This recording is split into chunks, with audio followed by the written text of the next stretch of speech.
Allahumma shalli wa sallim ala Muhammad wa ala ali Muhammad. Amma ba'du, fa ya ibadallah, usikum wa taqwallah wa tawakkal. Wallahu ta'ala billahi karim. A'udzu billahi minasyaitonir rajim. Bismillahirrahmanirrahim. Ya ayyuhalladzina amanu ولا تموتن إلا وأنتم مسلمون. وقال تعالى في كتابه الكريم: بسم الله الرحمن الرحيم. من عمل صالحا من ذكر أو أنثى وهو مؤمن فلنحيينه حياة طيبة ولنجزينهم أجرهم بأحسن ما كانوا يعملون. Hadirin kaum muslimin jamaah muslimin rahimahullah, puji serta syukur senantiasa kita persembahkan dari Allah Subhanahu wa taala atas limpahan rahmat Allah dan hidayah kepada kita semuanya, sehingga pada kesempatan siang hari ini kita dapat melaksanakan kewajiban kita yang saat ini adalah kita beribadah kepada Allah, melaksanakan sholat berjamaah. Mudah-mudahan ibadah kita senantiasa diijabah oleh Allah Subhanahu wa taala. Hadirin kaum muslimin jamaah sholat berjamaah.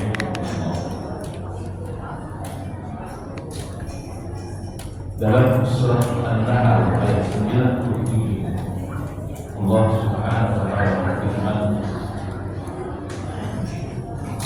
"Man 'amila shalihan min dzakarin aw untha wa huwa mu'min." Barang siapa atau siapa saja yang beribadah, beramal saleh, baik laki-laki maupun perempuan, dan dia adalah keadaan beriman. Artinya ibadah yang dia lakukan itu didasari oleh karena iman kepada Allah Subhanahu wa taala, melaksanakan perintah Allah Subhanahu wa taala dengan niat juga untuk menjauhi apa yang dilarang oleh Allah Subhanahu wa taala.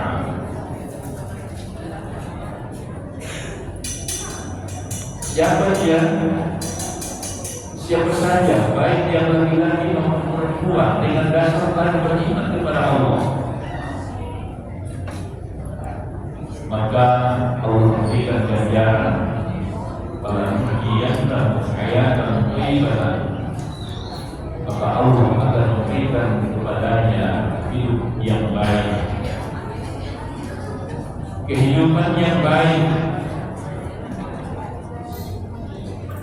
Ini yang bersifat duniawi, kehidupan yang baik.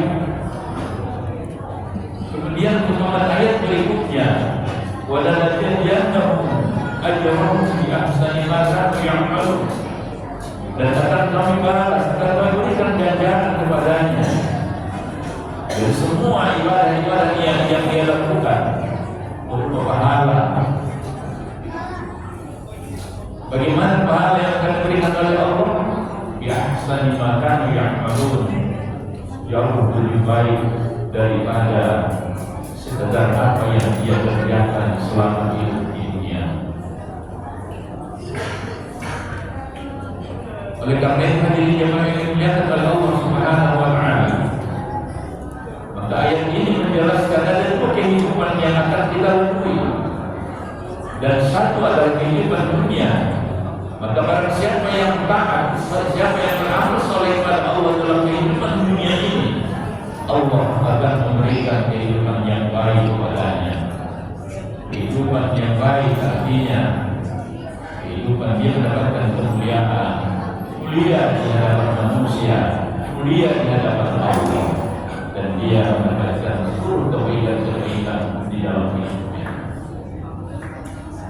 Dalam tafsir Al-Qurtubi dijelaskan bahwa maksud ataupun makna daripada para mu'ayyanah peribatan ini yang pertama adalah ketika seseorang itu beramal soleh dalam kehidupan dunia ini, maka orang itu akan senantiasa dituntun oleh Allah untuk mendapatkan rezeki yang halal dalam kehidupannya. Untuk mendapatkan rezeki yang halal, Allah selalu memberikan tuntunan kepadanya. Allah selalu membimbingnya agar dia tidak melakukan sesuatu yang mendatangkan rezeki yang tidak diridhoi, yang tidak halal oleh Allah Subhanahu wa taala. Tapi Allah senantiasa membimbing dia untuk senantiasa berusaha dengan cara-cara yang baik yang menghasilkan sesuatu yang halal. Halal caranya, halal jalannya yang diperoleh, maka itulah yang akan dibawanya pulang ke rumah untuk bekal anak dan istri. Oleh karena itu hari ini jemaah yang dimuliakan oleh Allah, maka orang yang mendapatkan petunjuk ini, yang selalu mendapatkan bimbingan ini, adalah orang yang sangat beruntung dalam hidupnya. Sebab maka dia nanti akan mendapatkan rezeki yang halal, dan setiap rezeki yang halal, setiap tetes daripada rezeki, setiap rupiah daripada rezeki yang halal yang dia peroleh, yang akan diberikan nafkah anak dan istrinya, ini akan memandu mereka untuk senantiasa beribadah kepada Allah Subhanahu wa taala. Dan ini akan membantu mereka nanti untuk mempertanggungjawabkan rezeki yang mereka peroleh itu di hadapan Allah Subhanahu wa taala. Oleh karena itu orang yang mendapatkan bimbingan ini adalah orang yang beruntung. Sebab persoalan harta nanti, ketika kita melalui tahapan-tahapan hidup setelah hidup dunia ini, maka itu adalah persoalan yang sangat-sangat rumit. Sampai Rasulullah SAW pernah berkata, ia ingin nanti didoakan oleh Allah pada mahsyar bersama orang-orang yang miskin. Kenapa demikian? Sebab orang-orang yang miskin itu berarti adalah orang yang sedikit hartanya, berarti mereka mudah prosesnya, singkat prosesnya. Tetapi orang-orang yang banyak harta, ini yang akan terjadi menghadapi persoalan yang sangat banyak, yang sangat besar. Salah satu hadis Rasulullah SAW, beliau mengatakan bahwa seorang hamba Allah nanti tidak akan tergeser tapak kakinya, tumitnya satu langkah pun sebelum ia mempertanggungjawabkan dengan hal yang salah satu di antaranya adalah harta yang dia peroleh. Apa persoalannya nanti? Pertanyaannya dalam hadis ini dijelaskan, min aina iktasabahu wa fima anfaqahu. Dari mana ia dapat harta itu? Bagaimana caranya ia mendapatkannya? Apakah dengan cara yang halal yang sesuai dengan syar'i atau tidak? Itu yang akan dipersoalkan, itu akan dipertanyakan nanti, dan ini akan dipertanggungjawabkan. Lalu kemudian kemana ia infakkan, kemana ia gunakan? Persoalan ini bukan persoalan yang mudah, tapi ini adalah persoalan yang sangat panjang dan sangat sulit untuk bertanggungjawabkannya. Tidak akan satu rupiah pun dari pertanyaan-pertanyaan itu yang bisa yang kita bertanggungjawabkan di hadapan Allah Subhanahu wa taala. Oleh karena itu dari orang yang biasa dari Allah, maka orang yang mendapatkan tuntunan dari Allah untuk senantiasa mendapatkan rezeki yang halal, ini adalah suatu tuntunan bagi orang-orang tersebut. Siapa mereka yang mendapatkan itu? Itu dari man 'amila shalihan, orang-orang yang beramal saleh dalam kehidupan. Hadirin kaum muslimin yang dimuliakan oleh Allah Subhanahu wa taala. Dan kemudian setelah sampai di akhirat, dia akan mendapatkan kehidupan yang baik, yang merupakan bahasan daripada amal-amal saleh yang dia lakukan. Waladhi jannah min ahsani ma kanu ya'malun. Dan tapi berita memberikan balasan dan jalan kepadanya, sebuah tempat yang indah, surga Allah Subhanahu wa Ta'ala, dan balasan yang akan diberikan itu nanti jauh lebih baik daripada kehidupan yang mereka dapatkan di dunia ini sebagai balasan daripada amal soleh yang mereka lakukan. Yang kedua, pengertian daripada pada nuhyiyannahu hayatan thayyibatan ini adalah yang kedua, orang itu akan mendapatkan sifat qanaah. Orang yang bersifat qanaah adalah orang yang merasa cukup atas pemberian Allah Subhanahu wa Ta'ala. Kalau ia berusaha semaksimal mungkin dengan cara-cara yang baik, cara-cara yang dihalalkan oleh Allah Subhanahu wa Ta'ala, cara-cara yang sesuai dengan syar'i, dia mendapatkan rezeki itu, maka ia merasa cukup dengan rezeki yang Allah berikan. Dia tidak lagi berusaha dengan cara-cara yang di luar dari Allah, jadi untuk memperkaya diri sendiri, tapi dia mencukupkan rezeki yang diberikan oleh Allah dengan usaha-usaha yang halal yang dia lakukan. Sifat qanaah ini juga adalah orang-orang yang sangat beruntung ketika dia mendapatkan sifat qanaah ini, sebab betapa banyak orang yang sudah kaya raya tetapi hawa nafsunya tidak terkendali, tetap masih ingin mendapatkan harta sebanyak-banyaknya, bahkan kadang-kadang dengan cara apapun dia lakukan demi untuk mendapatkan harta yang banyak. Karena itu dia menginginkan oleh Allah. Maka untuk mendapatkan sifat qanaah ini adalah man 'amila shalihan min dzakarin aw unsa, orang yang beramal soleh baik laki-laki maupun perempuan. Yang ketiga, Allah akan selalu tuntun dia untuk senantiasa taat kepada Allah, taat kepada Allah Subhanahu wa Ta'ala, dan dengan ketaatannya itu nanti dia akan memperoleh ridhonya Allah Subhanahu wa Ta'ala.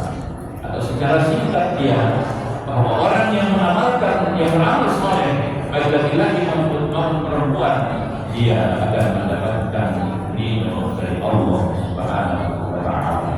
Hadirin kaum muslimin jamaah kegiatan dari Allah, kalau sudah ridho yang kita dapatkan, maka tidak ada lagi yang lebih mulia daripada itu, tidak ada lagi yang lebih baik daripada itu. Bahkan dalam surat lain dijelaskan oleh Allah Subhanahu wa Ta'ala, wa'adallahu al-mu'minina wal mu'minati jannatin tajri min tahtiha al-anhar khalidina fiha wa masakin thayyibatan fi jannati 'adn wa ridwanun min Allahi akbar dzalika huwal fawzul 'azim. Allah menjanjikan kepada orang-orang mukmin laki-laki dan orang-orang mukmin perempuan surga yang sungai-sungai mengalir di bawahnya, dan Allah menjanjikan kepada mereka akan mendapatkan tempat-tempat yang indah yang baik di surga nanti. Dan semua itu keindahan-keindahan dalam surga itu Allah sampaikan, wa ridwan minallahi akbar, ridho daripada Allah itu jauh lebih besar daripada kenikmatan-kenikmatan yang digambarkan dalam surga. Hadirin kaum muslimin jamaah yang dimuliakan oleh Allah, kalau sudah ridho yang kita gapai, yang kita raih dari Allah, maka insya Allah kita akan menjadi surga Allah Subhanahu wa Ta'ala. Sebab kalaulah kita hanya berharap dengan ibadah yang kita lakukan, berarti kita berharap untuk surga, sepertinya ini adalah sesuatu yang sulit untuk kita raih. Kenapa demikian? Sebab satu kepentingan bagi kita, Adam dan Hawa, mereka hanya berbuat satu kesalahan di dalam surga yang kemudian mereka diusir dari surga. Kita yang masih berada di surga, yang antara ibadah atau amaliyah yang baik dengan perbuatan jahat atau maksiat, kita tidak bisa menghitungnya mana yang lebih besar. Mungkin juga memang kita lebih besar daripada kita, atau mungkin juga ada orang yang lebih besar daripada maksiat daripada ibadahnya, lalu kemudian dia berharap surga, maka sekarang ini adalah sesuatu hal yang jauh, sesuatu hal yang mustahil. Sebab Adam dan Hawa hanya satu kesalahan yang mereka sudah berada dalam surga, kemudian dikeluarkan dari surga. Kita yang masih berada di luar surga dengan perbuatan maksiat yang begitu banyak, kecurangan yang kita lakukan, kebohongan yang kita lakukan, dan kemudian kalau rezeki juga kita ada hal-hal yang tidak baik, maka kita berharap untuk surga. Sepertinya ibadah sesuatu yang jauh. Kalau bukan atas ridho dari Allah, maka kita kayaknya agak susah kita untuk menjadi surga. Oleh karena itu gapailah ridho Allah. Dengan apa kita gapai? Dengan sifat taat kepada Allah Subhanahu wa Ta'ala. Oleh karena itu kembali ke ayat tadi, man 'amila shalihan min dzakarin aw unsa, orang-orang yang beramal saleh baik laki-laki dan perempuan, maka ia insyaallah mendapatkan ridho dari Allah Subhanahu wa Ta'ala. Yang berikutnya adalah orang yang beramal saleh itu dia akan mendapatkan halal wa kenikmatan di dalam beribadah. Ini juga sulit dikenai seseorang. Kenikmatan di dalam beribadah. Orang banyak yang tidak senang di masjid. Terkadang kita melihat begitu dia assalamualaikum langsung pergi tanpa diri dengan diri kepada Allah Subhanahu wa Ta'ala. Tapi orang yang mendapatkan kenikmatan ibadah, kenikmatan ketaatan kepada Allah, maka dia rasanya begitu enak, begitu indah, begitu senang, begitu bahagia berada di dalam masjid. Maka dia akan mengisi dengan diri kepada Allah Subhanahu wa Ta'ala. Karena itu dirinya memang berada kepada Allah. Mari kita tingkatkan amal soleh kita agar kita mendapatkan semua yang dijanjikan tadi, yang dijelaskan oleh para ulama kita dalam tafsir itu tadi. Hari ini kita menemukan di dalam tafsir Al-Qurtubi. Hadirin kaum muslimin yang dimuliakan oleh Allah. Orang yang tidak beramal soleh tentunya akan jauh daripada hal-hal ini. Orang yang tidak melakukan amal soleh, dia akan mendapatkan kehidupan yang sulit. Dia akan mendapatkan kehinaan di dalam manusia, kehinaan di hadapan Allah, kehinaan di hadapan Rasulullah Sallallahu Alaihi Wasallam. Karena itu, jangan sampai kita termasuk dalam orang-orang yang mendapatkan kehinaan di dunia, maupun juga kehinaan di akhirat nanti. Karena itu dirinya yang berkata Allah baiklah senantiasa kita meningkatkan amal soleh kita dengan firman Allah Subhanahu wa Ta'ala dalam surat An-Nahl ayat 97. Man 'amila shalihan min dzakarin aw unsa wa huwa mu'minun falanuhyiyannahu hayatan thayyibatan wa lanajziyannahum ajrahum bi ahsani ma kanu ya'malun. Hadirin demikian untuk kita ini. Mudah-mudahan ada manfaat bagi kita semuanya dalam rangka meningkatkan amal soleh kita kepada Allah Subhanahu wa Ta'ala, dan dengan kenikmatan itu nanti dan dengan peningkatan ibadah itu nanti, insyaallah mudah-mudahan kita meraih apa saja yang tadi telah dijelaskan di dalam tafsir tersebut. Mudah-mudahan Allah senantiasa berikan petunjuk dan hidayahnya kepada kita semuanya, memberikan kekuatan lahir dan batin kepada kita agar kita senantiasa dapat meningkatkan iman kita kepada Allah, meningkatkan takwa kita kepada Allah.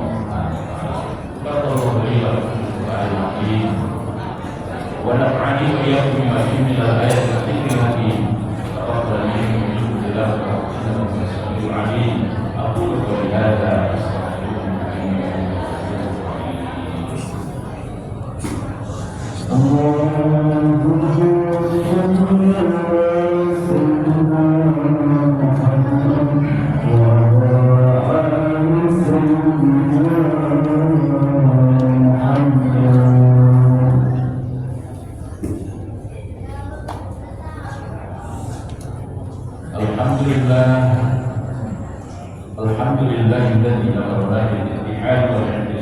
الحبل المتين أشهد أن لا إله إلا الله وحده لا شريك له وأشهد أن محمدا عبده ورسوله اللهم صل وسلم على محمد وعلى آل محمد أما بعد فيا عباد الله أوصيكم بتقوى الله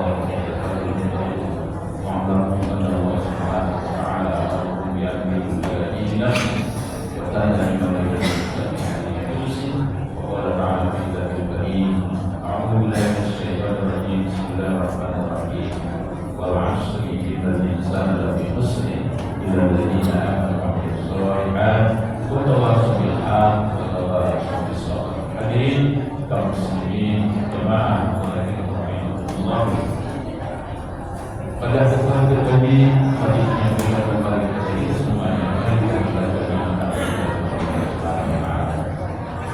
Allah menjelaskan dalam firman-Nya manusia semuanya dalam keadaan kecuali hanya orang yang beriman, orang yang beramal soleh, orang yang bertakwa kepada Allah Subhanahu wa taala, orang yang senantiasa menasihati agar mentaati kebenaran yang datang dari Allah Subhanahu wa taala, dan orang yang senantiasa menasihati agar mencari kesabaran dalam menghadapi ujian, cobaan dan musibah yang datang dari Allah Subhanahu wa taala. Semuanya termasuk dalam apa Allah yang mendapatkan hubungan di sekolah dan Rasulnya baik di dunia ini maupun di akhirat nanti. Inna Allah la yashkuruna ala ibadihi ya ayyuhalladzina amanu sallu alaihi wa sallimu taslima. Allahumma shalli wa sallim ala Muhammad wa ala ali Muhammad kama shallaita ala Ibrahim wa ala ali Ibrahim wa barik ala Muhammad wa ala ali Muhammad kama barakta ala Ibrahim wa ala ali Ibrahim fil alamin innaka Hamidum Majid. Allahumma ighfir lil mu'minina wal mu'minat wal muslimina wal muslimat